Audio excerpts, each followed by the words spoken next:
Okay, so it's time for the weekly art showcase. I know I usually post them on a Monday, but I was away this weekend, which extended into Monday. But I'm back now, and as usual, the building work's going on, so I'm having to do it inside of the makeshift dining room at the moment. Um, and I thought this week I would add something that I started over the weekend as well. So first we'll get through the creatures as normal. I won't be on them too long. These are still migratory animals, so they'll be found almost anywhere. And they're a herbivore. They like to dig up like tubers, like your potatoes, but they also go for other things like root vegetables, and they'll even strip bark off trees or down, fell trees as well if they have to get to other sources of food. These are about the size of a rhino. They have like a little ankylosaur club on their tail. The tusks are just used primarily for fighting with the males, and digging up the aforementioned like root vegetables and tubers. And again, we have a female bust because it's just a flat grey like the rest of this lower body. Male, a lot more vibrant, a lot more colourful, has a longer horn, a bit like a Parasaurolophus. And that's a trend you will start to notice. A lot of the non-mammal based animals are very dinosaur inspired. So these guys have a bit of a mishmash.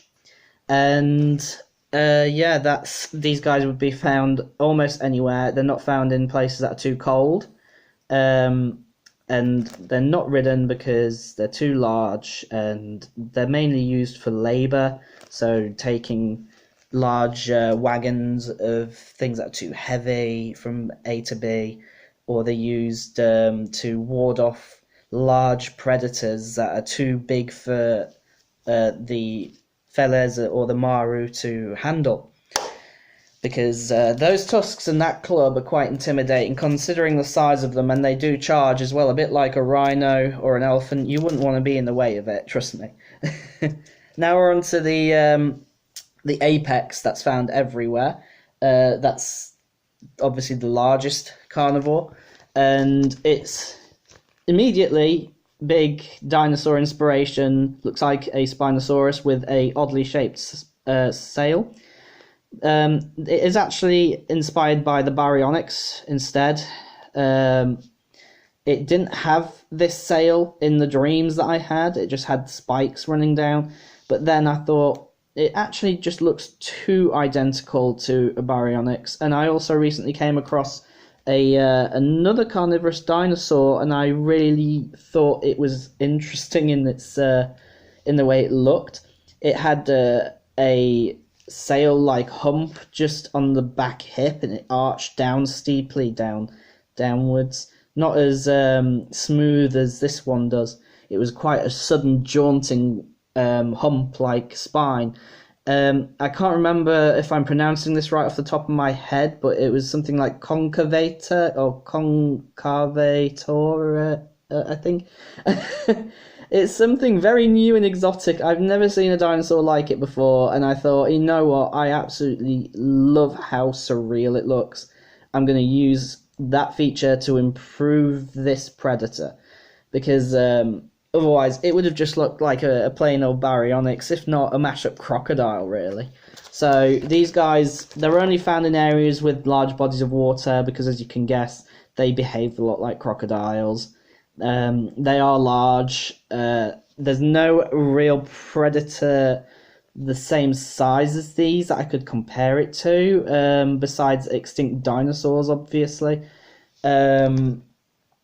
So the only dinosaur I could actually compare this to in size would be somewhere between the size of a Suchomimus and a Spinosaurus, which I think the Suchomimus was kind of in between the Baryonyx and the Spinosaurus, so it's kind of hovers around there.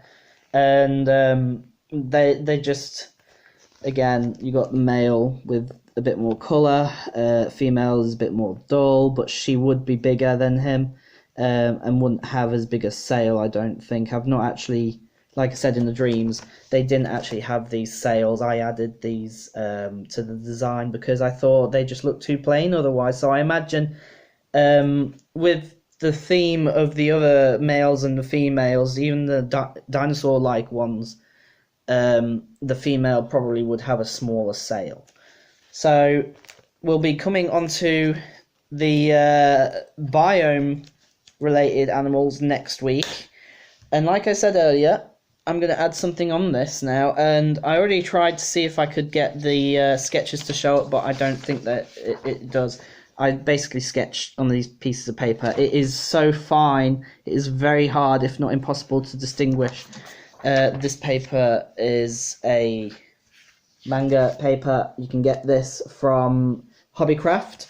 So if you're in the UK or the EU, you can grab them on Hobbycraft. They deliver as well. So that's what I use in conjunction with the Touchmark marker pens from Amazon. And I've been working on a map. Now this isn't finished yet, so you can see the work in progress. Now it's a map of Idris. This is the new Idris because with the events that happened with the Axion just decimating the planet those many long years ago, it used to have a lot more islands because it had more water. Now Axion pillaged a lot of resources underground and even on the surface, and it caused a lot of the water to move underground, fill in a lot of spaces, and the overall tide lowered as well because of severe droughts that happened, because they were using a lot of the water to cool their power stations and so on. So this Idris is significantly different to the one that was mentioned in the in the Junimaru Folklore Volume 1 origin story, which is the prequel. So a lot of this area here would have been broken up into smaller little islands. A couple of these would have been a lot smaller here as well. They were all mainly divided, with only one big body around where these mountains roam. So it's not finished, as I said. So a lot of these areas that are white should be green or a sandy colour, with a blend of brown and green just to make it a little bit more natural. These areas at the top here and down at the bottom here are supposed to be white because that's just supposed to be like the Arctic and the North Pole and things. And there's going to be a little bit of ice and white down here as well, just to signify the cold area. This area is going to be mainly white as well. But I've already started filling in areas like the jungle areas and the very dense rainforests up by the middle of the continent. And I will also be trying to do a cultural map as well. So I'll be scanning this in, and what I'll then be doing is drawing the borders for the main continents, because they're all different names and they're owned by different groups. So in this case, as an example, there is one little continent all the way over here. This one island here is owned by a completely different faction to the one that owns all of this.